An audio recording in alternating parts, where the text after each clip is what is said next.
નમસ્કાર વિદ્યાર્થી મિત્રો, સ્વાગત છે તમારું YouTube ચેનલની અંદર. ધોરણ 4 ની અંદર કુહુ વિષય જે ગુજરાતી પ્રથમ ભાષા છે એમની અંદર ફરી એક લટાર સેમેસ્ટર 1 ની અંદર આવે છે. તો એમાં બધા જે ચાર પાર્ટ છે એના આધારે પ્રશ્નના જવાબો છે આપણે જોવાના છીએ. તો વિડીયો અંત સુધી જોજો. વિડીયો ગમે તો લાઈક કરજો, તમારા મિત્રો પણ વિડીયો શેર કરજો, સાથે ચેનલને સબસ્ક્રાઇબ ન કરી તો ચેનલને સબસ્ક્રાઇબ કરી લેજો.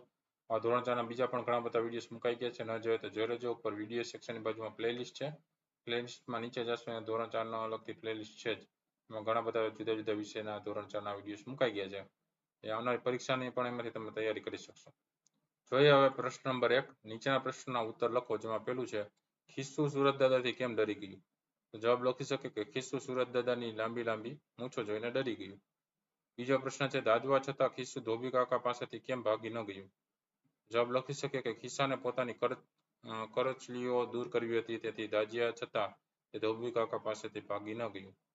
ત્રીજો પ્રશ્ન છે, કુકડીને ઊંચે ઉડવાનો પ્રયત્ન કરતા કોણ કોણ રોકતું હતું? તો જવાબ લખી શકે કે કુકડીને ઊંચે ઉડવાનો પ્રયત્ન કરતા કુકડીની માં, કુકડીની બહેનપણીઓ, કુકડો અને કાગડો રોકતા હતા. ચોથો પ્રશ્ન, રક્ષાબંધનના દિવસે દિવ્યેશનો હાથ ખાલી કેમ હતો? દિવ્યેશને કોણે રાખડી બાંધી? તો જવાબ લખી શકે કે રક્ષાબંધનના દિવસે દિવ્યેશનો હાથ ખાલી હતો કેમ કે એની 2 વર્ષની ઢીંગલી જેવી બહેન થોડા સમય પહેલા જ બીમારીમાં સપડાઈને આ દુનિયા છોડી ગઈ હતી. દિવ્યેશને રિયાએ રાખડી બાંધી. પાંચમો પ્રશ્ન છે, નદી, તળાવ, દરિયામાં પ્લાસ્ટિકની થેલીઓ, પવાલા, ચંપલ વગેરે જેવો કચરો કેવી રીતે થાય છે? જવાબ લખી શકે નદી, તળાવ તથા દરિયા કિનારે લોકો નાસ્તો કરીને ખાલી પ્લાસ્ટિકની થેલીઓ ફેંકે છે. ચા, કોફી, જ્યુસ, પાણી પીને ખાલી પવાલા ફેંકે છે. ચાલતા કે દોડતા તૂટી ગયેલા ચંપલ ફેંકી દે છે. પવન આવતા તે ઉડીને નદી, તળાવ અને દરિયામાં જાય છે. આ રીતે નદી, તળાવ, દરિયામાં પ્લાસ્ટિકની થેલીઓ, પવાલા, ચંપલ જેવો કચરો છે એ થાય છે. પ્રશ્ન નંબર 2 છે, આપેલા વાક્ય માટે કૌંસમાંથી યોગ્ય ઇમોજી પસંદ કરી દોરો. તમારા મિત્ર સાથે સરખાવો કે તમારા કરતા તેમણે જુદું દોર્યું છે કે કેમ? જો જુદું દોર્યું હોય તો શિક્ષકની મદદથી તેના કારણોની વર્ગમાં ચર્ચા કરો. જેમ કે પેલું છે કે જા અહીંથી, એટલે આવી રીતે આવશે મુઠ્ઠાનો સિમ્બોલ. બીજું બાપ રે, એટલે આવું આવશે. ત્રીજું કેવું સરસ, એટલે આવી રીતના હાથનું ચિહ્ન. ચોથું શાબાશ, અંગૂઠો આપણે દર્શાવે ને.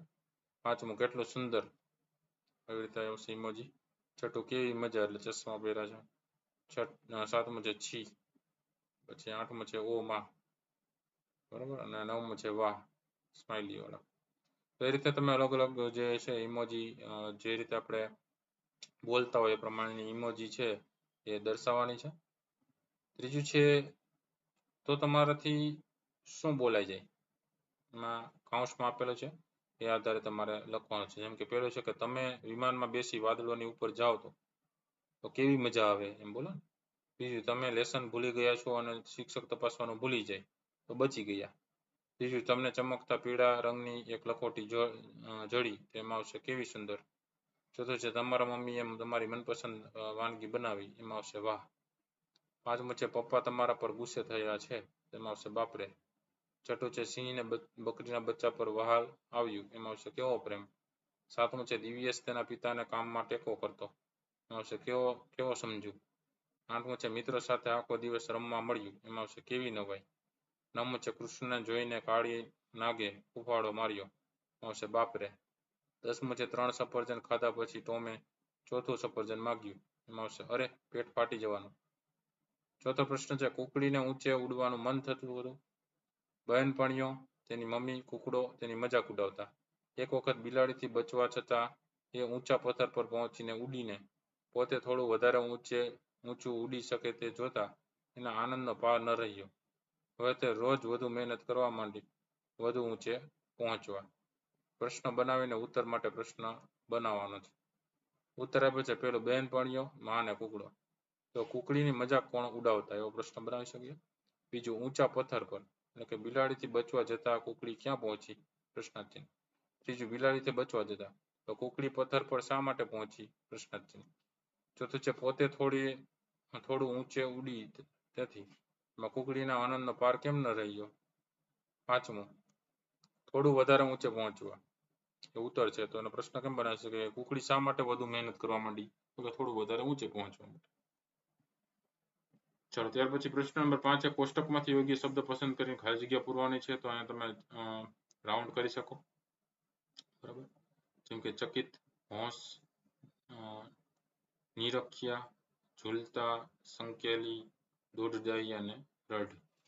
પેલું છે ભિખારી તેના વાટકામાં 2000 રૂપિયાની નોટ જોઈ ખાલી જગ્યા થઈ ગઈ. તો જવાબમાં આવશે ચકિત. બીજું છે કાનાને નાનપણથી જ વાંસળી વગાડવાનો બહુ ખાલી જગ્યા હતી. તો હોંશ. ત્રીજું શિકારીને જોઈને પક્ષીએ પોતાની પાંખો ખાલી જગ્યા લીધી. તો સંકેલી. ચોથું છે ઉર્વિલ સુંદર રમકડા બનાવતો તે કામ કરે ત્યારે તેના મિત્રો તેને ખાલી જગ્યા કરતા. તો નિરખ્યા કૌંસ. જવાબમાં આવશે નિરખ્યા. પાંચમું જન્મદિને સંગીત પપ્પા પાસે નવી સાયકલની ખાલી જગ્યા લઈને બેઠી. સંગીતા પપ્પા પાસે નવી સાયકલની ખાલી જગ્યા લઈને બેઠી. તો રઢ.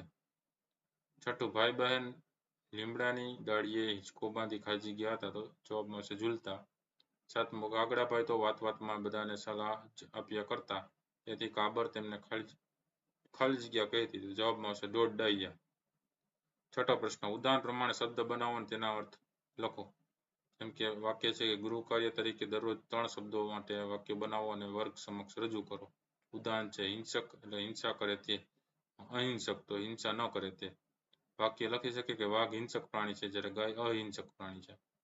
પહેલું છે સ્વચ્છ ચોખ્ખું હોય તે, તો અસ્વચ્છ એટલે ચોખ્ખું ન હોય તે. વાક્ય થાય કે આ ઓરડો સ્વચ્છ છે પણ બાજુનો ઓરડો અસ્વચ્છ છે.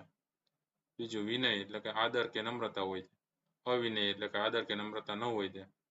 વાક્ય લખી શકે કે વિદ્યા વિનયથી શોભે છે, મોટા અવાજે બોલવું તે અવિનય છે. ત્રીજું છત વસ્તુ ધન કે સગવડ હોય તે, જ્યારે અછત એટલે વસ્તુ ધન કે સગવડ ન હોય તે. વાક્ય લખી શકે કે અહીં અનાજની છત છે પરંતુ પ્રાણીની અછત છે. ચોથું ચલ હલનચલન કરવું હોય તે, તો અચલમાં શું થાય હલનચલન ન કરવું હોય તે. વાક્ય લખી શકે કે મારા પગની આંગળીઓ અચાનક ચલ સ્થિતિમાંથી અચલ થઈ ગઈ. પાંચમું ચેતન એટલે કે ભાનવાળું, તો અચેતન એટલે ભાન વગરનું. વાક્ય લખી શકે કે મારી સમક્ષ બનેલી ઘટનાથી મારું મન ચેતનમાંથી અચેતન બની ગયું. છઠ્ઠું પૂર્વ એટલે કે અગાઉ થયેલું કે બનેલું. એમાં અપૂર્વ એટલે અગાઉ થયેલું કે ન બનેલું. વાક્ય લખી શકે કે આ કાર્ય અપૂર્વ છે, તમે કહો છો તે પૂર્વ થયેલું છે. સાતમું પૂર્ણ એટલે પૂરેપૂરું એટલે કે આખું, એમાં અપૂર્ણ એટલે અધૂરું. વાક્ય લખી શકે કે તમારું કાર્ય અપૂર્ણ છે, બોલો તે ક્યારે પૂર્ણ કરશો. આઠમું ભય કે ડર, તો એમાં આવશે નિડર, ડરે નહીં તેવું. વાક્ય વીજળીના ચમકારાથી નયન ડરવા લાગ્યું જ્યારે લક્ષ્મણ નિડર થઈ ચાલવા લાગ્યો. નવમું છે મર્યાદા એટલે નિયમ વાળું કે બંધન વાળું, તો અમર્યાદા એટલે નિયમ વગરનું ને બંધન વગરનું. તો વાક્ય લખી શકે કે રામ મર્યાદા પુરુષોત્તમ કહેવાય છે, અમર્યાદા અવિવેક છે. સાતમો પ્રશ્ન છે વાંચો, સમજો અને ઉદાહરણ પ્રમાણે ખોટો પૂર્ણ કરવાનો છે. પેલું છે ચાદર, એમાં સંખ્યા 2, તો 2 ચાદરો. બરાબર, માપ તો અડધી ચાદરો, અને ગુણમાં જૂની તો જૂની ચાદરો. મમ્મીએ 2 જૂની ચાદરોના અડધા ભાગ જોડી નવી ચાદર બનાવી દીધી. બીજું છે રોટલો, તો સંખ્યા 4, તો 4 રોટલા. માપ ચાંદા જેવડો, તો ચાંદા જેવડા રોટલા. ગુણ ગરમ, તો ગરમા ગરમ રોટલા. તો વાક્ય લખી શકે મોટી બહેને 4 ચાંદા જેવડા ગરમા ગરમ રોટલા બનાવ્યા. ત્રીજું ફિલ્મ, તો સંખ્યા 2, એટલે 2 ફિલ્મો થઈ. માપ ટૂંકી, તો ટૂંકી ફિલ્મો. ગુણ ફાઇટિંગ વાળી, તો ફાઇટિંગ વાળી ફિલ્મો. જવાબ લખી શકીએ એમાં વાક્યમાં કે મેં ગઈકાલે 2 ટૂંકી ફાઇટિંગ વાળી ફિલ્મો જોઈ. ચોથું સ્કેચ પેન, તો સંખ્યા 12, તો 12 સ્કેચ પેન. માપ લાંબી, તો લાંબી સ્કેચ પેન. ગુણ રંગબેરંગી, તો રંગબેરંગી સ્કેચ પેન. વાક્ય લખી શકે મારા પપ્પા 12 લાંબી રંગબેરંગી સ્કેચ પેન લાવ્યા. પાંચમું મિત્ર અથવા બહેનપણી, સંખ્યા 2, તો 2 મિત્રો. માપ ઊંચા, તો ઊંચા મિત્રો. ગુણ હોશિયાર, તો હોશિયાર મિત્રો. વાક્ય લખી શકે મારે 2 ઊંચા હોશિયાર મિત્રો છે. આઠમો પ્રશ્ન છે યોગ્ય વિકલ્પ પસંદ કરીને ખાલી જગ્યા પૂરવાની છે, એટલે કૌંસમાં જોતું જવાનું છે. જેમ કે જોઈએ કે ગીતા દેવીનો એક પુત્ર હતો, તેમણે ખાલી જગ્યા બાળકનું નામ રાજ રાખ્યું, તો તેમના બાળક. ગીતા દેવીએ રાજા બને તે રીતે ખાલી જગ્યા ઉછેર કર્યો, તો તેનો ઉછેર કર્યો. રાજ ધીમે ધીમે મોટો થઈ રહ્યો હતો, ખાલી જગ્યા બિલકુલ, તો તે બિલકુલ તેના પિતાજી જેવો જ દેખાતો હતો. એક દિવસ ગીતા દેવીએ રાજને પૂછ્યું બેટા મોટા થઈને ખાલી જગ્યા તું એમાં આવશે તું શું બનીશ? રાજે કહ્યું માતા ખાલી જગ્યા તો હું ગુજરાતનો સેવક થઈશ.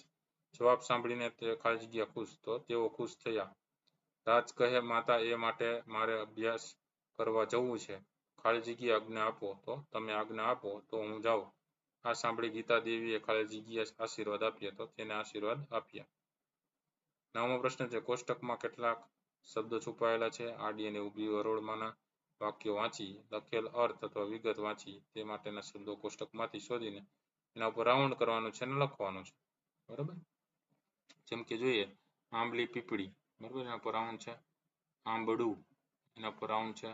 પછી અહીંયા પતંગિયું, અહીંયા અઠવાડિયું, પછી અવલોકન, પ્રતિબિંબ, ચાવી, ચામાચીડિયું, પછી અમદાવાદ, અળસિયું, લપલપિયો, ઉત્તરાયણ. બરાબર, એ રીતના રાઉન્ડ કરી દેવાનું બધાને. હવે આડી હરોળ પ્રમાણે જોઈએ, પેલું છે કે હું એક રમત છું, મારામાં 2 વૃક્ષ રહે છે, તો જવાબમાં આવશે આંબલી પીપળી. બીજું મને 7 દિવસનો સમૂહ કહે છે, તો જવાબમાં આવશે અઠવાડિયું. ત્રીજું હું માટી ખાઉં છું, મને ખેડૂતના મિત્ર તરીકે ઓળખવામાં આવે છે, એના જવાબમાં આવશે અળસિયું. ચોથું છે હું આકાશને રંગોથી ભરી દેતો તહેવાર છું, જવાબમાં આવશે ઉત્તરાયણ. પાંચમું છે મારા વડે તાળું ખુલે છે, તો જવાબમાં આવશે ચાવી. છઠ્ઠું છે મને ઘણું બોલવાની ટેવ છે, તો જવાબમાં આવશે લપલપિયો. ઊભી હરોળમાં જોઈએ પેલું હું એક ફળ છું, તો જવાબમાં આવશે આંબળું.